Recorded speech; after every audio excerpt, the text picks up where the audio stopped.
number shift is on how often they win those matchups because it doesn't do that thing on a day. I'm not opposed to this game at all, but my gut tells me it's really not going to make that much of an impact. Oh! Me, myself, and I, at least give it a try. Hey guys, what's going on? It's Ash here coming at you today in Clash Royale. You can see I'm not alone. Always trying to switch up the content here, ending 2020, going into 2021. I want to still do these live kind of reactions to grand challenges, but I want to do them with special guests, whether they're coach or analysts or managers, pro players, or even casters. And today I'm joined by Rich Slaton. Rich, what's up, man? How you doing, man? Hey, what's up, dude? Are you back from China? Yeah, I'm rested. I am enjoying myself, kind of getting back on America time. Because still, even though I was doing it from Texas, but I had to be on Shanghai time. So no, Worlds was a blast. But yeah, finally getting some sleep and ready to enjoy the holidays. Dude, that's crazy because I hit you up and one day or something, you're like, yeah, I'm up, and it was like, I don't know, 3 a.m. or something. You were waking up at you're trying to get adjusted, obviously, to the China time. You did a tremendous job, you and Andrew Guy, as always, man. What did you think of the World Finals? Amazing. I mean, it was. You know, I was surprised. I said this on broadcast at one point.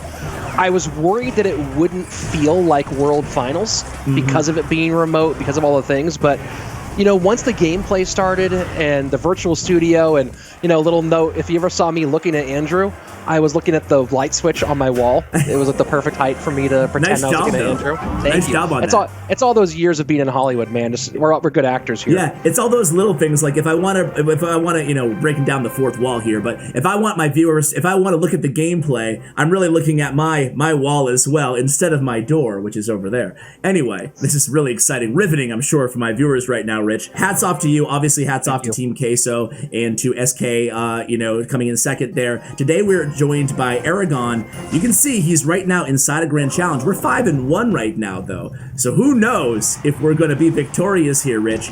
But Eragon, a tremendous player, he actually completed a 12-win grand challenge with 2.9 Expo earlier today. So he's been there recently. Oh, we're going against... Okay, okay, I don't even want to say that. I always hesitate. Rumper Tumpskin? Tumpskin, the classic. I don't think that's offensive. No, I said Rumper, and I'm like, okay, I'm not going to say anything else because you never know. But anyway, we're going against Rumper here, and he's playing Sparky Rage. I want to talk about Expo today. So he tweeted out, along with his Grand Challenge win, Rich, what the frick? Rick? You're breathtaking. You're breathtaking. He tweeted out that he said that Expo is a lot different, right? It's not incredibly worse, but it's also, it's not dead in his opinion. Obviously, he completed a 12-win grand challenge with it. That's nice. He's a great player, though. So before I get into what he said about the Expo, what do you think, Rich, aka Rick? What do you think about the Expo? What do you were you surprised by the nerf or the rework? No. It was a long time coming. It was going to happen at some point. It's hard because a lot of people say you nerf cards around. A lot of people said nerf Knight instead. But it gets challenging trying to balance those cards out, right? When you think of Knight as a very free-to-play friendly card, it's in a lot of decks. There's an argument that it should get a little bit of a nerf, but also how much are you hurting a lot of the community by going after a card like that? Whereas if you just directly take something off of Expo, it's a card that certain players play, but that it's going to be a popular move in general. So I like it. I think that the big problem has been the defense. And does this Zappy connect? No, nice Ice Spirit. I think if he loses here, move. We're screwed. Yeah, come on, don't do it. Get it down. I'm rooting for Expo for the first time this year. I know, right? It's a popular move to nerf Expo a bit. And the big problem was the defense. I played against Expo for the first time today with the new balance changes, and I did find that it was easier. That I liked the matchup better than I had liked in the past because they couldn't just build a city and keep me from ever getting into the second level. So I actually think it's a really good change and a healthy change for the game, and it makes it a more aggressive deck as opposed to a defensive deck, which I like for Expo. You know what? That's a really good take regarding, and I agree with you. I think that the change was correct. It's still punishing. When it locks onto a tower, as we're going to see plenty of, it does some damage, man. It really does. Yeah. It's noticeable. Sometimes these balance changes, us talking heads, we make a big deal out of stuff that's, not that big of a deal all the time. But this one, when the Expo locks on, man, it hurts. It hurts now. but it's just trickier to actually get it to lock on. And as a defender, at least for me, I played only a couple times against it. We should probably just say that what the balance changes are too here. Sure. The lifetime went from 40 seconds to 30 seconds, which is quite substantial. And then the damage went from 26 to 34. Hit time went from 0.25 to 0.30, and the health went from 1383 to 1330 at tournament standards. So quite the rework there. You throw all those numbers at you and you're just like, okay, what does that mean? The first thing that sticks out to me again is the duration of the expo. But I agree with you. If I could save us, hell, you know I would. We're just a product of mess. And on Reddit today, like I saw one of the top posts was like everybody's celebrating in some dude's clan over the Expo nerf. Like people hated Expo. Were you Expo hater? Well, I was originally an Expo player. People forget about this, but in my earlier days as a player, my go-to, my trash ladder deck was Bowler Bow Miner, was what I played for a long time. I knew it was something crazy. Yeah. And now I remember it was Bowler because I knew you played Bowler. I forgot it was with Expo. Bowler was my first max, actually, my first max card. So it was Bowler Bow Miner, and then I switched to, I was a pump bow player for a few seasons, but I was never a 2.9 player, never an ice bow player. Bowler bow and then pump bow for a while. And I liked other variations of Expo, and my hope is that this maybe leads to some other interesting variations of Expo, making it a more offensive deck card, less of a defensive card. But I've grown over time to become an Expo hater just because of how defensive Expo decks have become. Yeah. And that's why I think this is a healthy change. Yeah, it's not offense that is annoying about Expo. It's not at all, you know? Like if they lock on, usually they earn the lock. It's the defense. It's like, okay, they get one lock and then it's build up, man. That's it. Game over. So here we go against Golem here, man. You know, before we get into the game, the gameplay here and give kind of Eragon's take on I'll share the tweet with you guys. Answer me this, Rich. Why don't we see much Expo in CRL? Like, have you talked to pros about this? Why don't we see it? We see it all the time on ladder, but not competitive as often. It's pretty rare that we see it. Yeah, I mean, Expo had some rough runs in CRL. A lot of the players who were top tier Expo players were getting sniped for it. So that's one of the problems. A lot of the decks that are popular in CRL make it hard for Expo. We saw a bit more Expo, in particular Icepo. We saw some 3.0 this season. We've seen more Expo as of late successfully than in past. What I found interesting was seeing Expo being successful in 2v2. The double Expo that a few teams, especially Pain, were running. That I thought was super fun to watch and super different. That was crazy, man. Right? Yeah, it was, and they played it well. They played it really, really well. I gotta say, Rich, that you're talking me very slowly, like a little bit every year into 2v2 being interesting to watch. Because I was a hater for a long time watching competitive 2v2. But yeah, it's decks like that in situations like the double Expo, the Giant Skeleton, Royal Giant 2 years ago, whatever. Like these kind of new weird 2v2 meta that keeps me playing. And did you see that lock in this match, Rich? That was gorgeous. I mean, dude, look, it's again. It makes you do more aggressive play, which against Golem, like Expo can either, you catch him right, you catch him right. I am curious to see how this gets in the late game, if he can get to the late game, how this develops when he can't play as much defense. But he's got a pretty good spot being out of 680. The other thing that hurts Expo, if people don't forget about this, Expo has two nerfs, right? It has the Expo nerf itself, and the fact that spell damage was nerfed recently, right? So two big parts of Expo have taken a huge hit as of late. And so this is a situation where he has to do a whole lot more cycling than in the past in order to get this damage on tower. So is that your advice to my viewers who are actually Expo players? Is be ready to work on your cycling, be ready to think strategically about what card you're going to need, get back to more Teslas, and try to kind of take advantage that way? That's kind of what we're seeing right here. We're seeing it's definitely more Tesla heavy, definitely less defensive Expo heavy, just because of that 10 seconds is such a difference on defense. I'm curious to see, again, I'm really curious to see what happens with Expo if we see anything new. That's one of the other things about Expo that's frustrating, right? It's not just that Expo's super defensive and locks you down. It's that you're going to see one of two decks 99.9% of the time. A 2.9 to 3.0 or Icepo, and you're going to see nothing else. Is it possible that a less defensive Expo could lead to something that is viable, that's different? I don't know the answer to that yet, but I'm interested to see it. That's a really, really good point. I would love to see that as well, man. Like, that would be really fun to see something other than 2.9, 3.0, and ISPO. You know, this match, it looks like it's about over. We haven't mentioned Earthquake. Do you feel like the rework to the Expo just makes it so much worse against not just Earthquake, but spells in general? I think that's what, by the way, what Eragon said. He said that he thinks that Expo versus no spells is absolutely broken now. Sure. I won't use the exact words that he used, but yeah, very, very broken. And but if they have spells, especially Earthquake, he says, you know, it's clearly worse in his opinion. And I think that kind of jives with what my intuition would be, you know? That makes sense. I mean, because again, the Earthquake, give me the health numbers that were changed again. Do you have those in front of you? Yeah, so it was 13, let me just pull it up. I switched to see what his tweet was, and I'm like, okay, can't read that exactly. It was... Wow, he got aggressive with this Expo too. How are we this late into the game? Well, we're 30 seconds in, right? Yeah, but I mean, I guess he got a game so fast. I guess that's where you are at 7 wins. Yeah, that's gonna, so we have 1383 to 1330. Right, so you think about two things with spells at this point, right? Not only is it less overall health, but that time difference, right? That 30-second remainder. So you take off a quarter of that health, compound that versus it being a quarter of the time has gone as well. So that seems to me that makes perfect sense that spells, especially Earthquake in particular, would really hurt Expo much worse after these updates. And speaking of Earthquake, we might have it. Yeah, we do. And in this deck here, so it's going to be really the truest test that we've had so far. Not the best matchup for Eragon here. Yeah, and look at that. Look at how the Earthquake takes it down to half, right? It melted. Yeah. It absolutely melted it.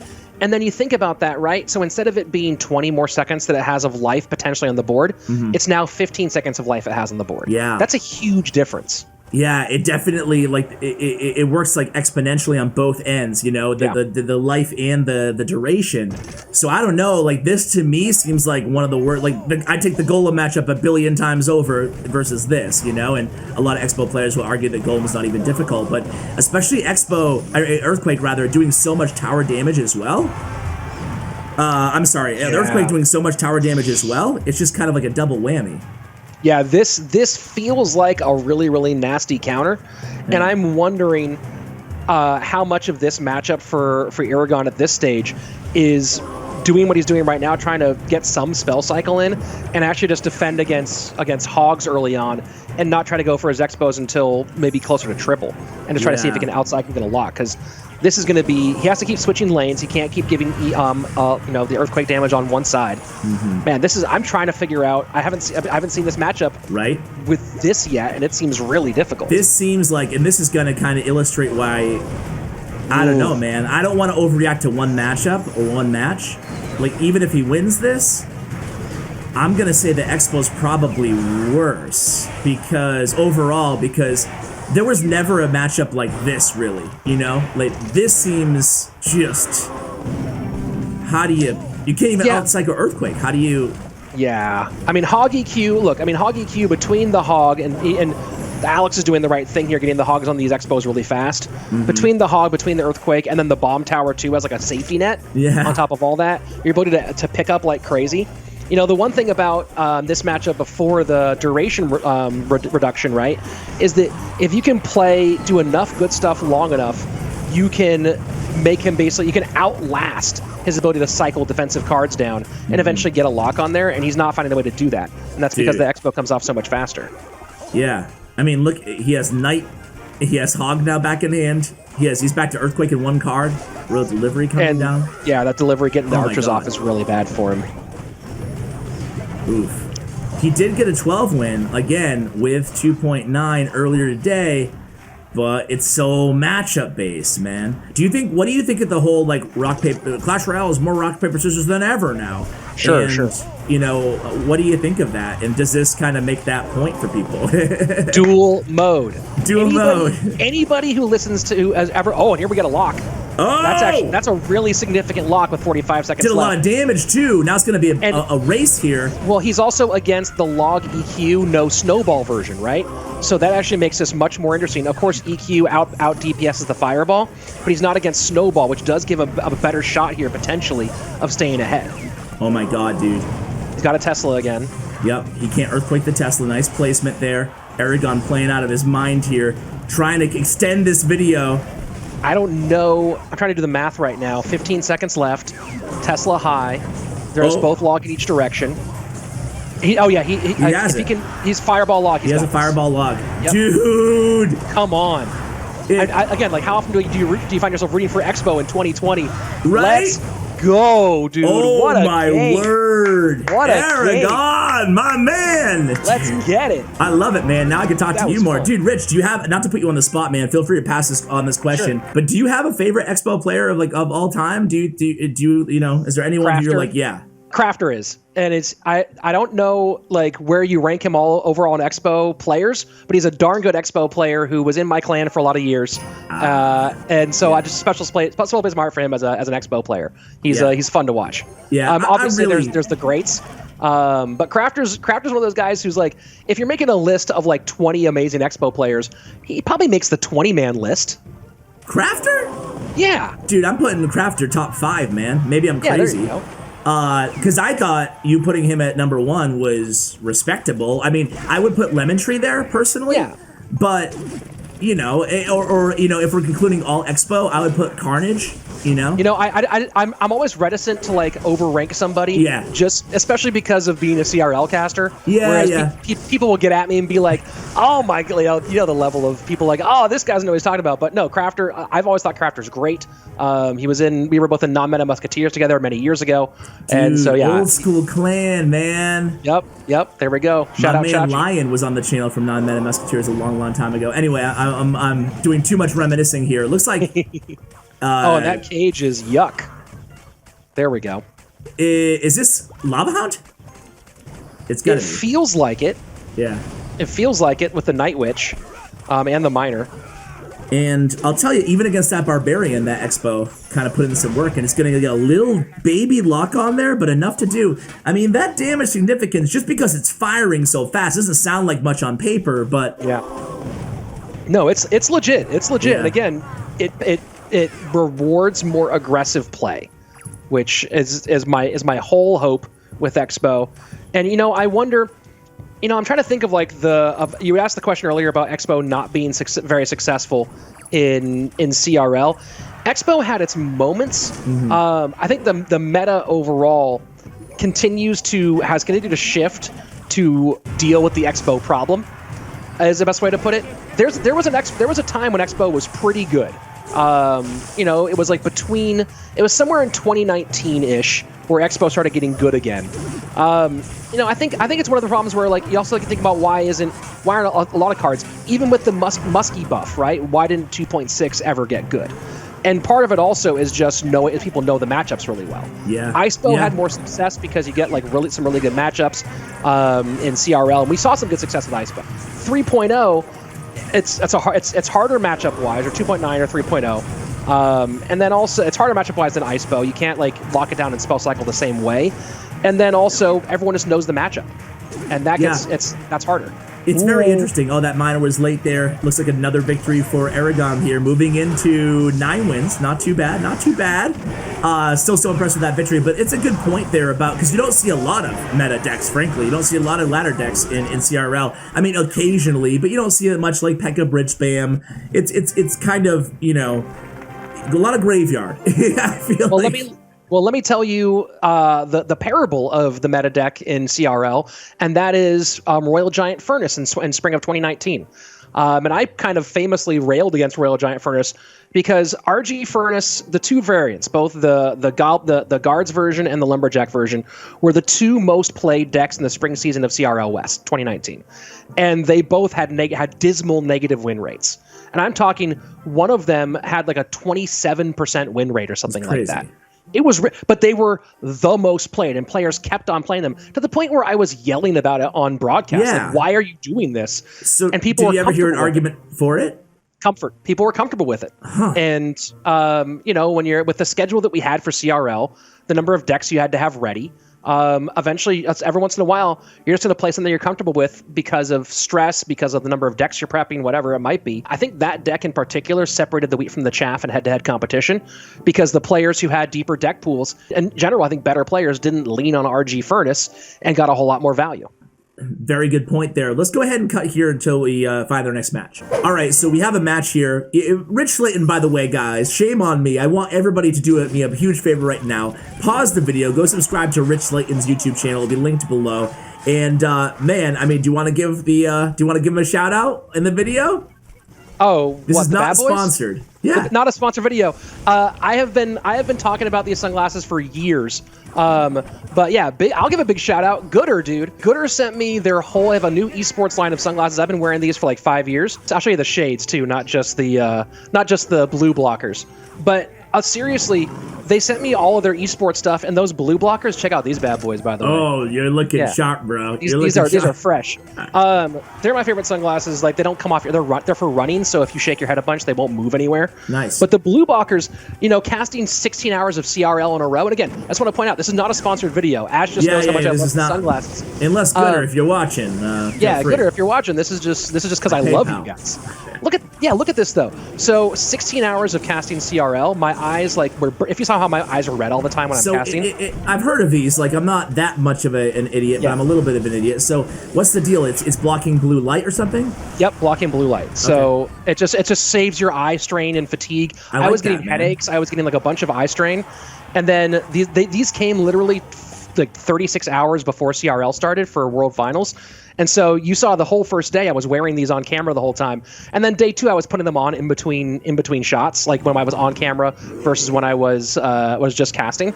And seriously, like, I didn't have the headaches I normally have, didn't have the eye problems. Actually, I can't keep them on now because they're so comfortable. Feel free, man. Feel free. Big shout out. So I mean, that's actually pretty cool. I'll be honest with you. Like, again, for the 15th time, not sponsored here, but it'd be really cool to maybe I'll have to get myself a pair of 2. Do you have like an ambassador code or something I can use? Yeah, I think they'll probably give me one at some point because I'm always cool.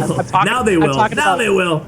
Yeah, now they will because I'm talking about Gooders all the time. But yeah, no, they were nice enough. They sent me like just like 8 pairs of glasses, like sunglasses. Awesome. The truth is Rich only came on because he's getting paid per Gooder purchase.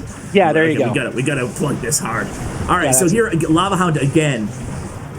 Rich, and it looks like, again, not a challenging matchup, at least not for Eragon. Yeah, I mean, he played it the right way, get under the Lava Hound and beat the crap out of that tower, and that's the.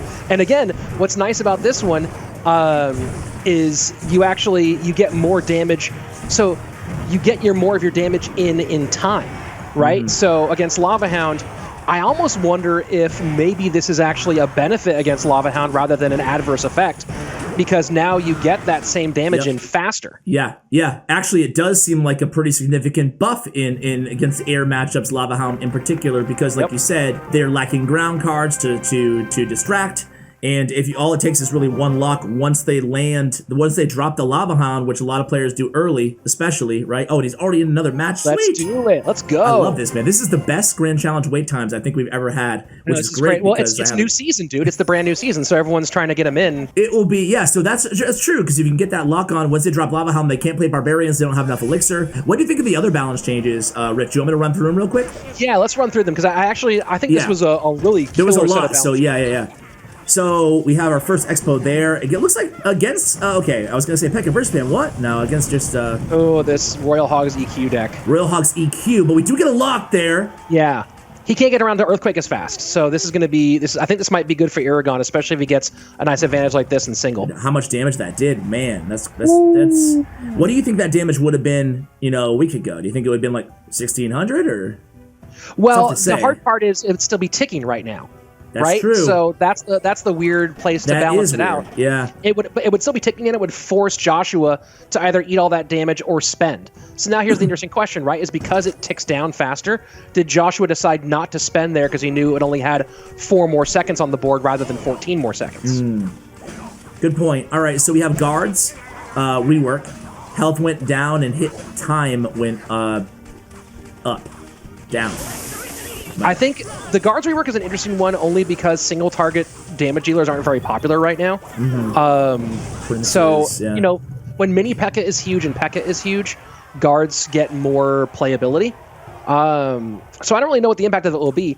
I like trying to find some ways to make guards more impactful, and maybe a little more DPS will make them more useful even when you're not in a Prince P.E.K.K.A mini P.E.K.K.A meta. Yeah, I agree there, man. I feel like it's not bad. I don't mind the health nerf, even though it went from 90 to 67, so quite significant. But either way, it's dying to arrows anyway. It's not dying to log, you know? So... Well, that's after the shield, too. So it's one of those things where, you know, once the shield's down, what do you really care how much that skeleton's worth? Yeah. So I think it's a good buff overall. I'm not sure if we'll, you know... Let's see if we can defend here. I'm sure we... I think he can, because he'll Tesla, he'll log, he'll get back to a Knight here fairly quickly to control that Mega Knight, I believe. Hopefully and that's the big question, away. does he mess up that Mega Knight control? He's got it back I don't think in he will. hands. Nice. But can he get a Tesla down to pick up these piggies? That's going to be a decent amount of damage on the right-hand side. Has to Fireball and not get the Magic Arc. Oh, boy. Oh, boy. Get Skeletons. Oh, nice recovery with the Skeletons. Wow. Nice job. Even with the Magic Archer, take him off the board, too. That's crazy. He's a good player, this guy. So, buffs. Goblin Giant. Hit time down 0.2 seconds. We have a buff to the Witch. Initial spawn, 3.5 to 1 second. And the Bats, a buff. 0.8 to 0.6 on the first hit of Bats. I like a bit of a Bats buff. They were too strong before, and kind of taking them to a midway point between those. I think Bats need to be in the meta. They just don't need to be as strong as they were. So this has yet to be seen, but it's a good start for Bats. The Goblin Giant is interesting. So you were talking about a YouTube page earlier. I think does this go out tomorrow or does this go out today? It goes out tomorrow. Tomorrow. So when this comes out, also tomorrow morning, I'm releasing that best of 5 between just finished #1 on ladder Pompeo and 7-1 against Nova Wallace doing dual mode, which I want to. We talked about the meta issues. I want to talk about dual mode if we get a chance to. But I'm doing that one tomorrow, and a little hint there, a little bit of a spoiler. Pompeo ran Goblin Giant Sparky, and Goblin Giant looked like an absolute menace. Ooh. Like I think that the Goblin Giant buff might change how Goblin Giant Sparky is played to a certain degree. Ooh, I love that. I need to have my boy Sweep on to talk about that a little bit. All right, so here we go in the 12-win attempt. Fast Grand Challenge matches today, ladies and gentlemen. We have the nerfs. Barbarian Hut Health. Yes. That was good. I mean, stamp of approval, right? That's it? Yeah, I mean, the only thing you could do that'd be better is eat it from the game. Other than that, yeah. delete. Yeah, you can delete it. But initial spawn delay of the graveyard? They needed a graveyard nerf of some sort. If you watch CRO World Finals, it was based on the Graveyard Championship. Yeah, and I know. Graveyard needed a nerf, and the ability to react more quickly. I think this is not only going to be helpful. I mean, obviously, getting your poison to tick at the right time might be a thing, but being able to defend Graveyard with troops, I think, might get a buff from having that delay of the initial spawn. Yeah. It looks like we're going against Golem here to end things off, too. We have the damage of the Heal Spirit basically, minus 75% almost. Yeah. That's good. fine, right? Yeah, that's good. And I don't know how much, I still don't know how much it'll reduce Heal Spirit use. Yeah. But I'm trying to think of, I'd love to see that, certain matchups where Heal Spirit had to be used for damage more often, and just see what the number shift is on how often they win those matchups, because it doesn't do that same amount of damage. I'm not opposed to the change at all, but my gut tells me it's really not going to make that much of an impact. Oh! Yep. It's Electro Giant. My bad. I missed. When you said Golem, I was about to say, I was like, I think it's Electro Giant. It's Electro Giant, who's another card that's actually, it seems to be pretty decent now. Yeah, pretty decent as long as you pick up that Expo Lock. Yeah, right. When you don't pick up that Expo Lock, I can't believe this guy is going to win this Grand Challenge potentially. I don't want to get too far ahead of myself. Yeah, started at 5-2. I know. So dude, nutty. Eragon, man, you're killing it here. Such a pro move, dude. Such a pro move. Right? I loved your book too. So Fisherman, E-Wiz, Skeleton Barrel. Any thoughts on either of those 3 cards before we get to the end of the match here? Absolutely great. Yeah. I know Skeleton Barrel went through a couple of phases of what that nerf was going to be. So it didn't end up being nerfed as much as I think it was planned at first. So I actually almost lost a Skeleton Barrel playing Loot Cycle today because I hadn't seen the update on what the final nerf ended up being, and I kind of got caught out by it. Fisherman needs something the getting the tankiness down a little bit, I think, is a great call. I don't want to get the mechanic. I think is great. Just what's going to make it appear a little bit less. So maybe that's the right one. I agree with you. I actually thought these were some of the best balance changes I ever remember in the game. Yep. Like hats off to the balance gurus over there in the CR team, because this was solid. I really don't disagree with anything in these changes. Anyway, 6 seconds left. We're in E-Giant spam territory here, cycling to another Tesla.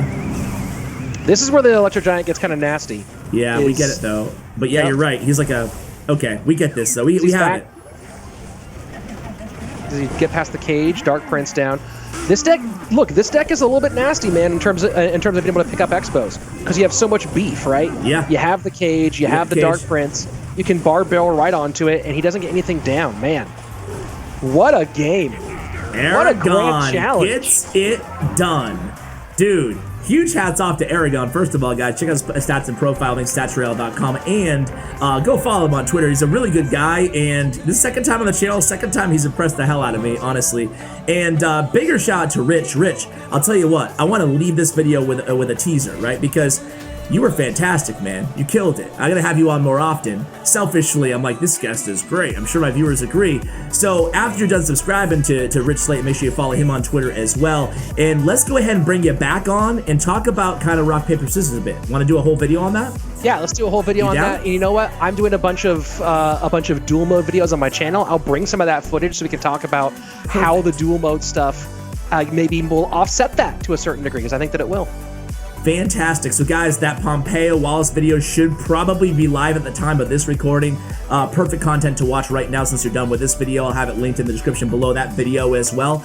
Rich, thanks again, man. Appreciate it. Thank you, dude. It's always fun hanging out, and glad to come on. All right, guys. Thank you so much for watching all the way until the end. Guys, I hope you enjoyed this video as much as I did. Big shout out to Bren Chong, my YouTube partner. Thank you, and as always, take care, guys.